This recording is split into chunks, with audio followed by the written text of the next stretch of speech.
Question number 3। देखिए ये सरलीकरण का क्वेश्चन है और बहुत ही अच्छे क्वेश्चन सिंप्लीफिकेशन यानी कि सरलीकरण से भी पूछे जाते हैं। तो आइए फ्रेंड्स स्टार्ट करते हैं। ये क्वेश्चन नंबर 3, 6/5 का 1/3 प्लस 2/4 कोष्टक -5/6 का 3/10 प्लस 12/20 माइनस 1/6 का मान बताए। सिंपल से तरीके से क्वेश्चन हल हो जाएगा। देखिए पहले छोटे कोष्टक को हल करेंगे। देखिए 2 × 2 और 2 दूनी 4, 1/2 प्लस 1/3 का अर्थ होगा गुणा। देखिए 6/5 लिखेंगे यहाँ पर, 6/5 गुणा 2 × 2 3 × 3 2 5/6, ये हो गया हमारा।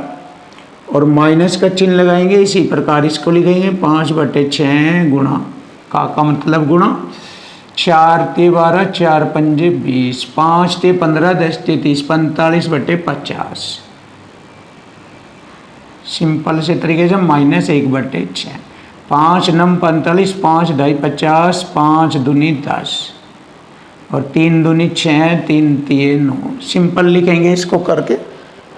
अब 5 से 5 6 से 6 मैंने काटा तो 1 माइनस कितना रह गया ऊपर 3 नीचे 4 और माइनस 1/6। देखिए यहाँ से क्वेश्चन का आंसर आ जाएगा। एलसीएम आ जाएगा इसमें हमारा 12। देखिए बटे में 1 करेंगे, 1 से 12 को काटेंगे 12 ही आ जाएगा ऊपर। माइनस 4 × 12 3 3 9 माइनस 4 दूनी 12 2 × 2। 12 में से 11 घटाएंगे 1 बचता है /12। तो 1/12 हमारे क्वेश्चन का answer 1/12। Option D is right answer. अब हम नेक्स्ट क्वेश्चन देखेंगे। बहुत ही बेस्ट क्वेश्चन है ये, अलजेब्रा से रिलेटेड क्वेश्चन आपसे पूछा गया है। यदि a की पावर 3 माइनस b की पावर 3 बराबर 625, यानी कि a की घात 3 माइनस b की घात 3 बराबर होता है 625, और a² माइनस b² बराबर 25, यानी कि a प्लस b बराबर 5, तो a² plus ab plus b² का मान बताए। सिंपल सा। देखिए यहाँ से हम क्वेश्चन स्टार्ट करेंगे। a का घन माइनस b के घन का फॉर्मूला लिखेंगे ऐसे, a का घन माइनस b का घन बराबर होता है a माइनस b और a² plus ab plus b²। देखिए ये हमसे पूछा है यहाँ से और ये हमारा आ चुका है इस फॉर्मूले में। अब देखिए इसको हल करेंगे, a माइनस बी और लाएंगे, a प्लस बी इसकी मदद से यहाँ से आएगा। देखिए a² माइनस b² एक बार जोड़ेंगे a प्लस बी, एक बार घटाएंगे a माइनस बी बराबर 25। तो यहाँ a प्लस बी की जगह 5 रखेंगे, 5 से इसको काटेंगे, 5 × 5 = 25। a माइनस बी की वैल्यू हो गई 5। अब यहाँ पर a माइनस बी की वैल्यू भरेंगे 5 बराबर यहाँ पर भरेंगे 625 और गुणा में ये हमसे पूछा है a² plus ab plus b²। और इस प्रकार हमें इसको हल कर देना है। 5 से इसको काटेंगे 125, तो 125 बराबर a² plus ab plus b²। और यही हमारे क्वेश्चन का आंसर बन जाता है 125। तो फ्रेंड बहुत इजी तरीके से आपके सामने क्वेश्चन का आंसर आ गया है। ऑप्शन ए 125 हमारे क्वेश्चन का आंसर बनता है। क्वेश्चन नंबर 5, एक आयत की लंबाई उसकी चौड़ाई से दोगुनी है। देखिए एक आयत की लंबाई उसकी चौड़ाई से दुगनी है, चौड़ाई से दुगनी, और आयत का परिमाप 48 सेंटीमीटर है। तो देखिए आयत का परिमाप होता है 2 लंबाई जमा चौड़ाई बराबर हो गया 48। 2 से काटेंगे इसको 24 बार, 3b हो गया, 3b बराबर 24, 3 × 24। अब हमें आयत का क्षेत्रफल निकालना। तो आयत की लंबाई कितनी हो जाएगी? देखिए आयत का क्षेत्रफल होता है लंबाई गुणा चौड़ाई। तो लंबाई हो गई हमारी 2b यानी कि 8 दूनी 16 गुणा चौड़ाई होगी 8b 8, तो 16 × 8 = 128। तो हमारे क्वेश्चन का आंसर बन जाता है ऑप्शन बी, 128 सेंटीमीटर स्क्वायर आयत का क्षेत्रफल होगा। नेक्स्ट, ये भी बहुत अच्छा क्वेश्चन है दिल्ली पुलिस के लिए। श्वेता और हरीश को किसी काम को पूरा करने में 28,000 रुपये की आमदनी होती है। देखिए 28,000 रुपये की आमदनी, श्वेता प्लस हरीश को काम करने की आमदनी हुई 28,000 रुपये। और इस काम को पूरा करने के लिए श्वेता ने 20 दिन और हरीश ने 30 दिन काम किया। श्वेता 20 दिन काम करती है और हरीश 30 दिन काम करता है। यदि उनका दैनिक मजदूरी का अनुपात 5:6 है, इसका 5 है और इसका 6 है, यहाँ पर अनुपात निकालेंगे जिससे कि क्योंकि दिन और मजदूरी का गुणनफल धन बनता है, तो श्वेता का हिस्सा बताना है इस वाले का। तो यहाँ से इसको छोटा करेंगे, 0 से 0, 2 3 6, तो 5:3 3 9, तो 9 5 14, टोटल इक्वल टू इक्वल करेंगे, 14 से इसको डिवाइड करेंगे, 14 दूनी 28, 1 की वैल्यू होगी 2000। श्वेता की हिस्सा पूछा है, श्वेता का हिस्सा इसमें 5 में गुणा करेंगे, 5 दूनी 10,000 रुपये श्वेता का हिस्सा था। तो हमारे क्वेश्चन का आंसर आ गया है 10,000 रुपये, ऑप्शन ए। तो ऑप्शन ए हमारे क्वेश्चन का आंसर है 10,000 रुपये श्वेता का हिस्सा। क्वेश्चन नंबर 5 बहुत ही अच्छा क्वेश्चन आपके सामने। 50 लड़कियां और 70 लड़कों की एक कक्षा में, देखिए गर्ल्स प्लस बॉयज कितने होंगे, 50 और 70 120, जिसमें लड़कियां हैं 50, लड़के हैं 70, एक संगीत कार्यक्रम में भाग लेते हैं। यदि 40% लड़कियां, देखिए क्वेश्चन की लैंग्वेज से ही हर क्वेश्चन होता है। यदि 40% लड़कियां, देखिए इसका 40% हो गया 20 लड़कियां, और 50% लड़के, इसका 70 का 50% आधा हो गया यानी कि 35 लड़के, उन्होंने कार्यक्रम में भाग लिया। तो कितनों ने कार्यक्रम में भाग लिया, 55 ने। कितने में से, 120 में से। कितना परसेंट, 100 से गुणा परसेंट का चिन्ह। तो बताओ कक्षा का लगभग कितना परसेंट हिस्सा कार्यक्रम में उपस्थित था।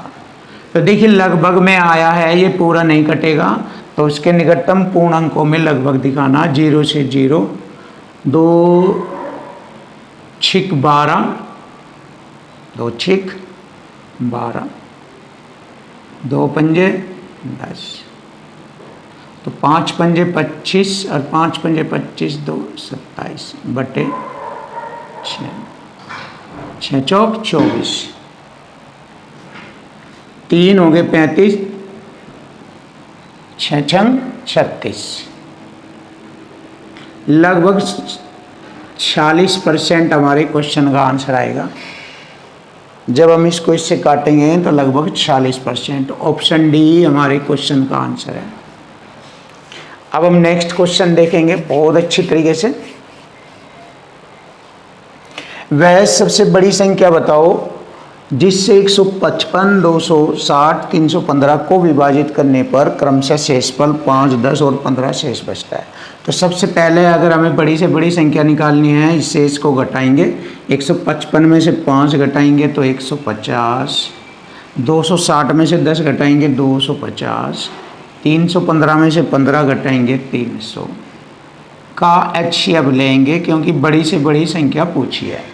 तो जैसे कि मैंने बताया है कि 2 या 2 से अधिक संख्याएं जब आ जाती है और उनका HCF निकाला जाता है, तो 2 निकटतम संख्याओं के बीच का अंतर HCF होगा या अंतर का फैक्टर HCF होगा। तो यहाँ 2 निकटतम संख्या ये है 250 और 300, इनका अंतर आ गया 50। और देख लेते हैं 50 से ये तीनों संख्याएं कट जाएगी, अतः हमारे दिए गए क्वेश्चन का आंसर HCF बनता है 50, और यही वह सबसे बड़ी संख्या है जो इन दी गई सभी संख्याओं को काटेगी और शेष इतना इतना बचाएगी। तो हमारे क्वेश्चन का आंसर आ जाता है 50, ऑप्शन डी।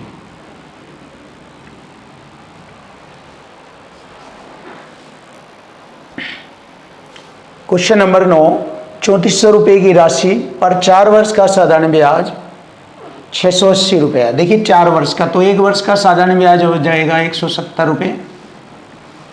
तो ब्याज की दर बताए। देखिए ₹3400 पर 1 साल का ब्याज होता है 170 तो ब्याज की दर निकलेगी 100 से गुणा परसेंट का चिन्ह, 2 जीरो से 2 जीरो, और निकालते हैं इसको 170 देखते हैं। ₹3400 पर 4 वर्ष का 4 17 64 सही, ₹170। अब 34 से इसको काटेंगे, देखिए 3 पंजे 15, 4 पंजे 20, 5 बार कटता है तो ब्याज दर आ जाएगी 5%। तो देखिए बहुत ही आसानी से क्वेश्चन का आंसर आ चुका है 5%। ऑप्शन सी हमारे क्वेश्चन का आंसर है। नेक्स्ट ये क्वेश्चन भी देखेंगे दिल्ली पुलिस का। ये क्वेश्चन ज़बरदस्त क्वेश्चन और इसी तरीके से क्वेश्चन की लैंग्वेज से एक रस्सी को 3 अलग अलग भागों में बांटा गया है। पहले भाग पूरी लंबाई का 1/5 लिख लीजिए, 1/5, और दूसरा भाग पहले भाग का, इस पहले भाग का 3/2 है। अब देखो दोनों भागों को देख लीजिए कितना बैठता है। यहाँ पर 10 है, यहाँ 5 है, तो एलसीएम आ जाएगा 10। जब एलसीएम 10 आ जाएगा तो 5 दूनी 10 2 प्लस 10 से 10 काटा 3, तो 3 2 5/10, 5 दूनी 10। देखिए 1/2 भाग लगा है। देखो जब दोनों भागों को जोड़ा तो उसका मान आया 1/2 भाग। तो तीसरे भाग का जो है शेष अंश बताना, रस्सी का कितना है शेष। 2 में से 1 घटाएंगे 1/2, ये शेष है। और यही हमारे क्वेश्चन का आंसर बनता है ऑप्शन डी 1/2। 1/2। क्वेश्चन 11, 5 अंकों की वह सबसे छोटी संख्या कौन सी है जिसे 7 से विभाजित करने पर शेषफल 6 बचता है। देखिए 5 अंकों की हमें मालूम है वह संख्या ये है, और यदि मैं इसे 7 से विभाजित करता हूँ तो शेषफल 6 बचता है। तो अब आइए देखिए इसको कैसे करते हैं। 7 एकम 7, 3 बचा हो गए 30, 7 चौक 28, 2 बचा हो गए 20, 7 दूनी 14, 6 बचा हो गए 60, 7 8 56, शेष बचेगा 4।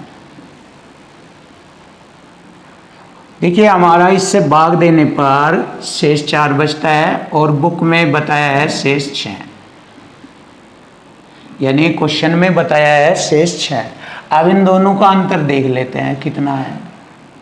दोनों का अंतर 2 है, 2 इसमें जोड़ देंगे तो 5 अंकों की वह सबसे छोटी संख्या आ जाएगी जिसे हम 7 से भाग करें पर 2 शेष बचेगा। तो जोड़ लीजिए, चलिए, सॉरी शेष 6 बचता है।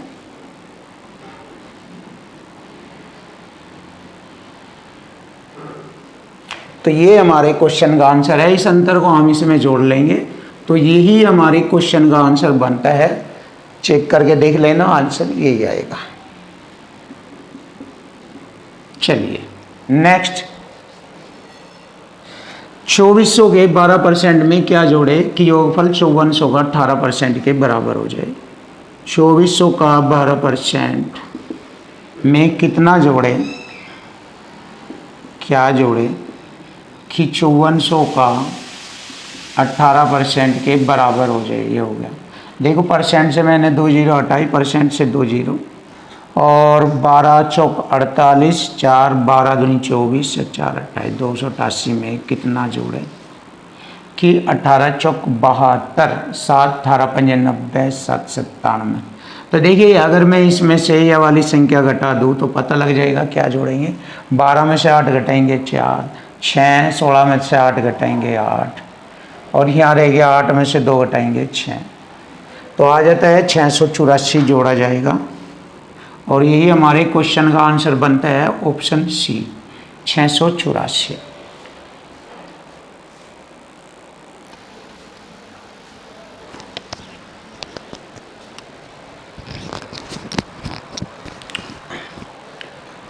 देखिए क्वेश्चन नंबर 13, बहुत ही बेस्ट और ज़बरदस्त क्वेश्चन आपके सामने। एक ट्रेन स्टेशन ए से स्टेशन बी की ओर 50 किलोमीटर प्रति घंटे की चाल से चलती है।